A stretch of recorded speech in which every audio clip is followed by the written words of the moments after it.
Good morning, good afternoon, good evening, good night.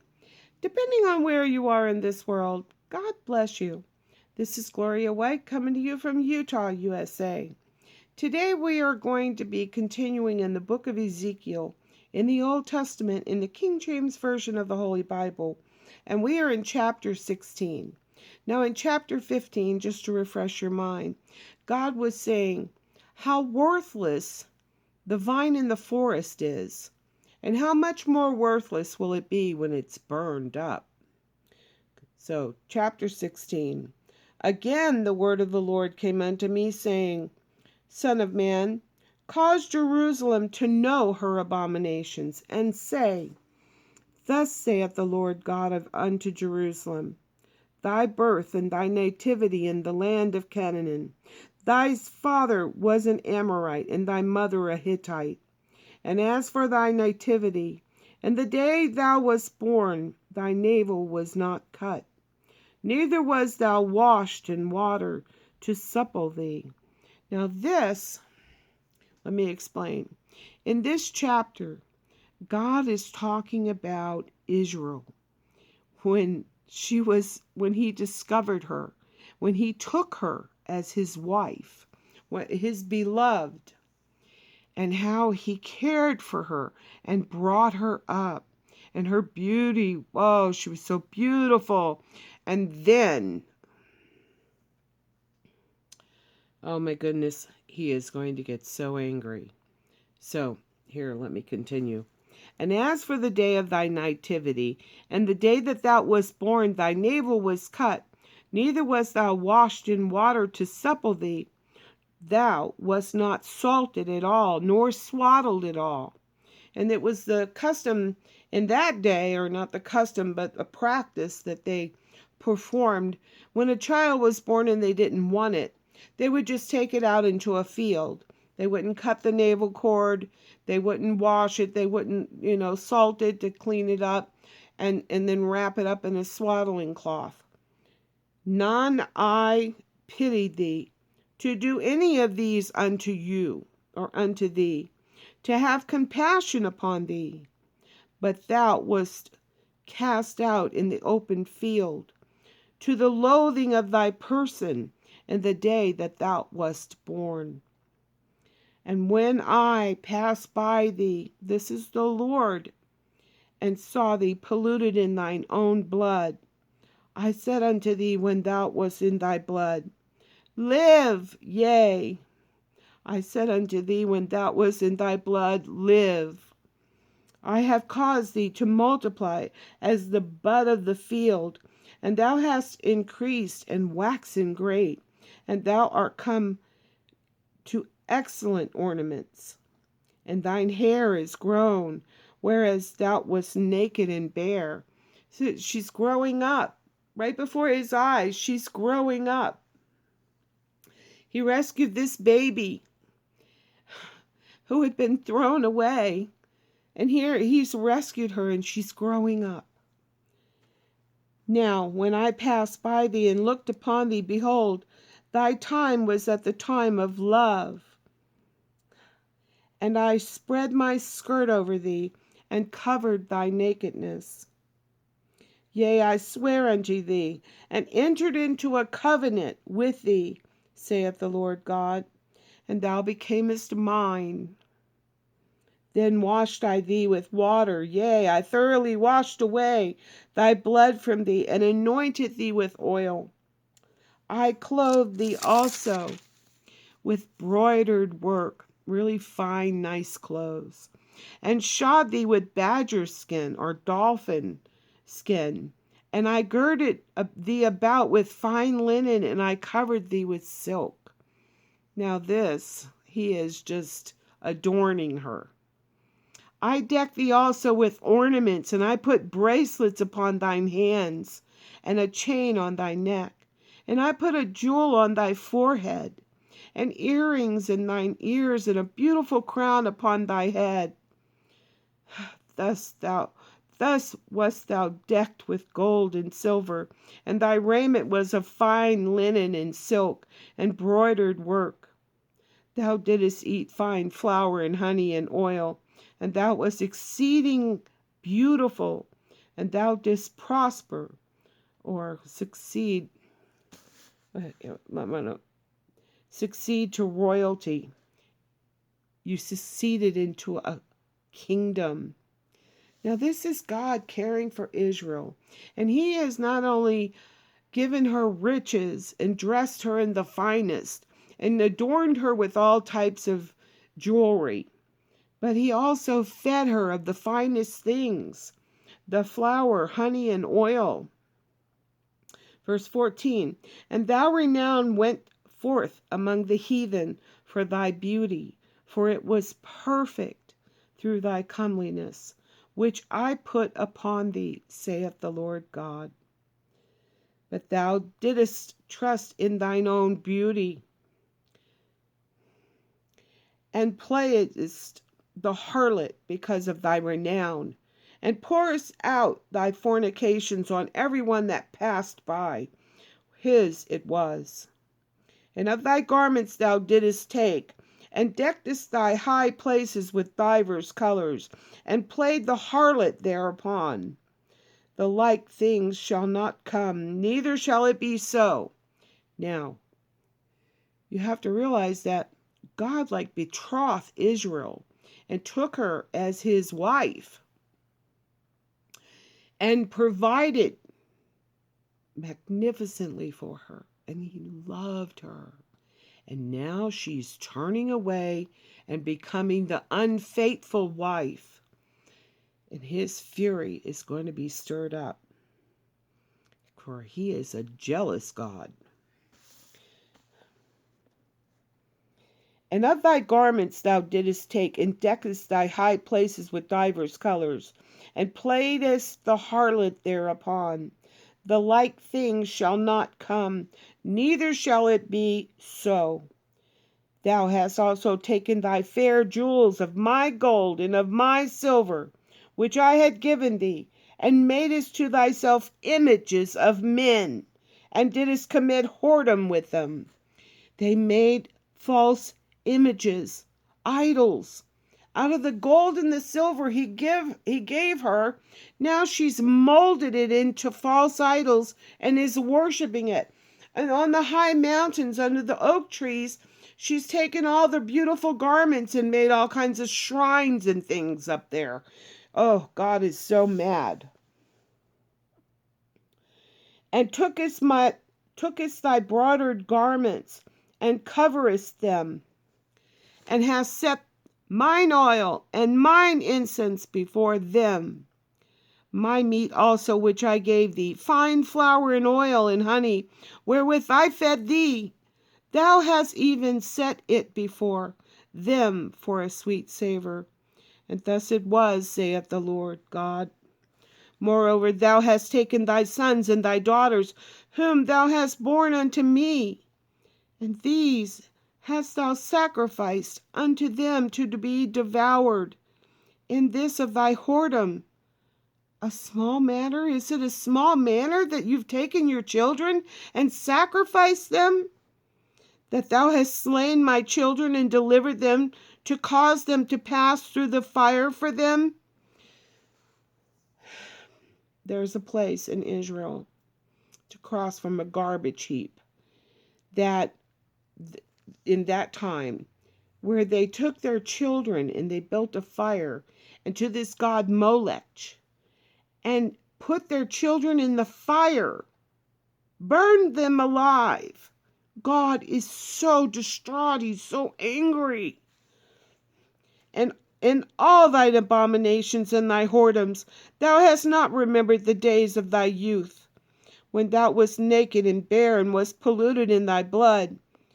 And it came to pass after all thy wickedness, woe, woe unto thee, saith the Lord God, that thou hast also built unto thee an eminent place, a shrine, and hast made thee a high place, or a sacred place for pagan worship, in every street, at the top of every street.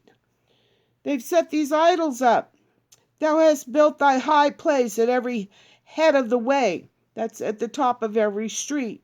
and hast made thy beauty to be abhorred, and hast opened thy feet to every one that passeth by, and multiplied thy whoredoms.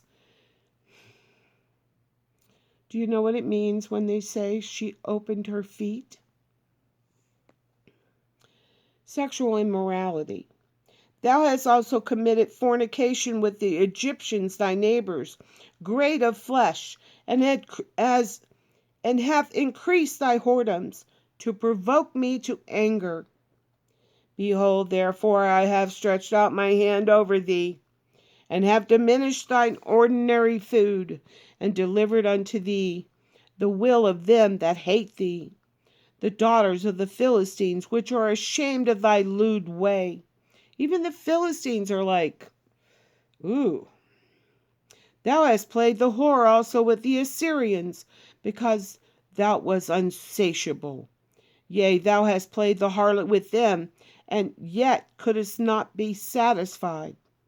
Thou hast moreover multiplied thy fornication in the land of Canaan unto Chaldea, and yet thou wast not satisfied herewith. You didn't even stop there.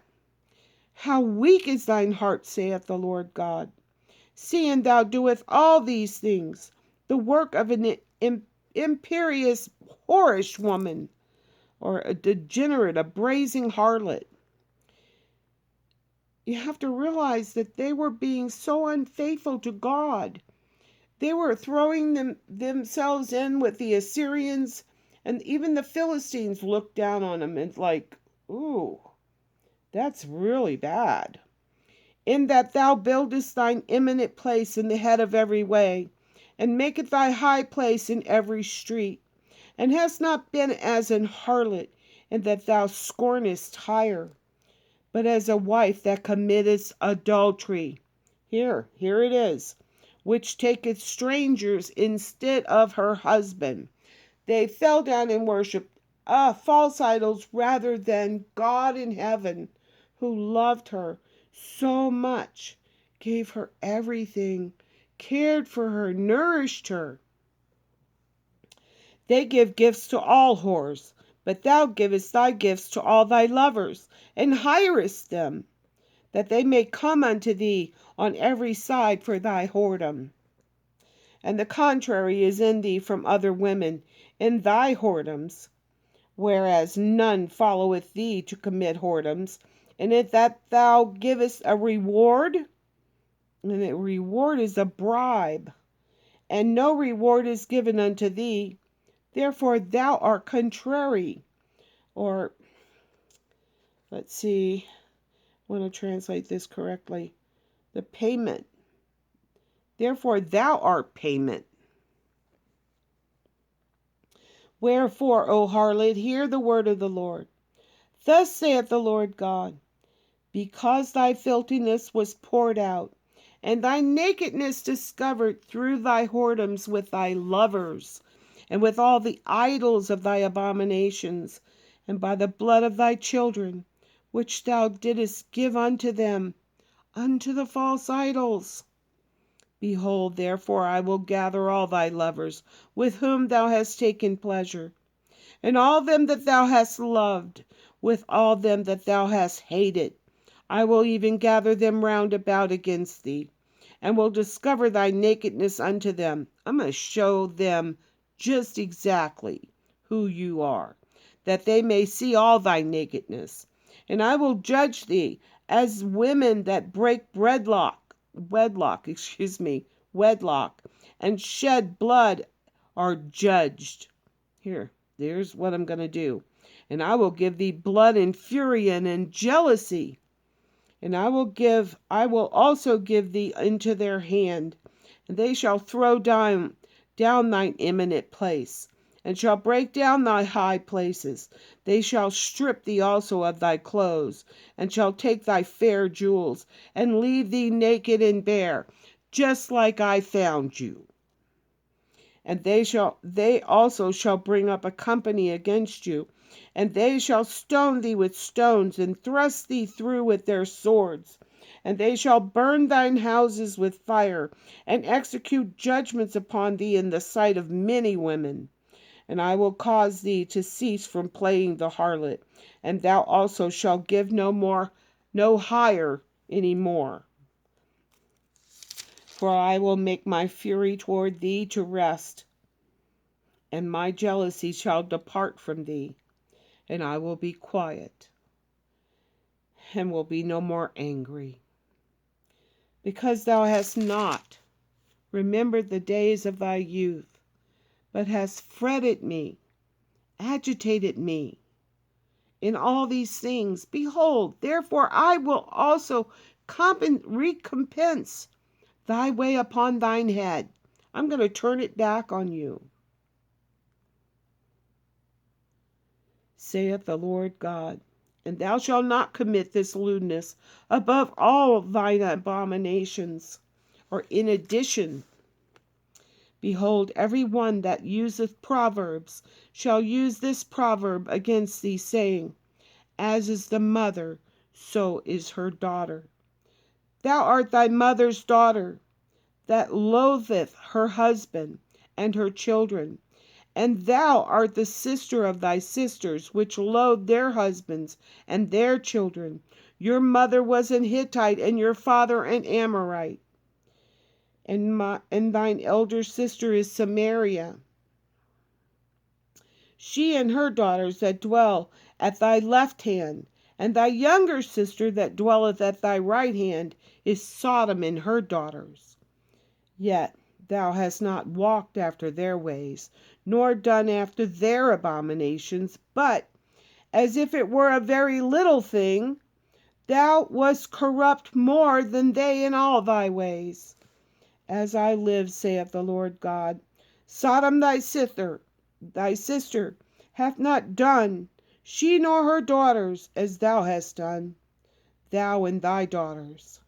Behold, this was the iniquity of thy sister Sodom, pride. Fullness of bread and abundance of idleness was in her and in her daughters. Neither did she strengthen the hand of the poor and the needy. So what he's saying here is about Sodom is that they had plenty. They had so much stuff they didn't even have to lift a finger. And they didn't. And of their idleness was in her and in her daughters. And neither did she strengthen the hand of the poor and needy. So that they didn't follow God's precepts because they weren't caring for the poor and the needy. And they were haughty and committed abomination before me. Therefore I took them away as I saw good. Remember Sodom and Gomorrah? Neither hath Samaria committed half of thy sins, but thou hast multiplied thy abominations more than they, and hast justified thy sisters in all thine abominations which thou hast done. You have far outdone them. Thou also, which hast judged thy sisters, bear thine own shame for thy sins, that thou hast committed more abominable than they. They are more righteous than thou. Yea, be thou confounded also, and bear thy shame, and that thou hast justified thy sisters. When I shall bring again their captivity, the captivity of Sodom and her daughters, and the captivity of Samaria and her daughters, then will I bring again the captivity of thy captives in the midst of them, that thou mayest bear thine own shame, and mayest be confounded in all that thou hast done, and that thou art a comfort unto them. When thy sisters Sodom and her daughters shall return to their former estate, and Samaria and her daughters shall return to their former estate, then thou and thy daughters shall return to your former estate. For thy sister Sodom was not mentioned by thy mouth in the day of thy pride, before thy wickedness was discovered or uncovered, as at the time of thy reproach, of the daughters of Syria, and all that are round about her, the daughters of the Philistines, which despise thee round about. Thou hast borne thy lewdness and thine abominations, saith the Lord. For thus saith the Lord God, I will even deal with thee as thou hast done, which hast despised the oath in breaking the covenant. Nevertheless, I will remember my covenant with thee in the days of thy youth, and I will establish unto thee an everlasting covenant. Then thou shalt remember thy ways and be ashamed, when thou shalt receive thy sisters, thine elder and thy younger, and I will give them unto thee for daughters, but not by thy covenant. And I will establish my covenant with thee, and thou shalt know that I am the Lord, that thou mayest remember and be confounded, and never open thy mouth any more because of thy shame. When I am pacified, when he is provide thee an atonement, when he is pacified, when his anger is gone out, for all that thou hast done, saith the Lord God. So God had betrothed himself to Israel for her to be like a wife unto him, and he cared for her. And then she became this ruthless harlot and infuriated God's jealousy. I mean, it's like an unfaithful wife to a husband. And this was Israel to God. So that's what happened there. And God willing, we'll continue tomorrow. And as always, I love you.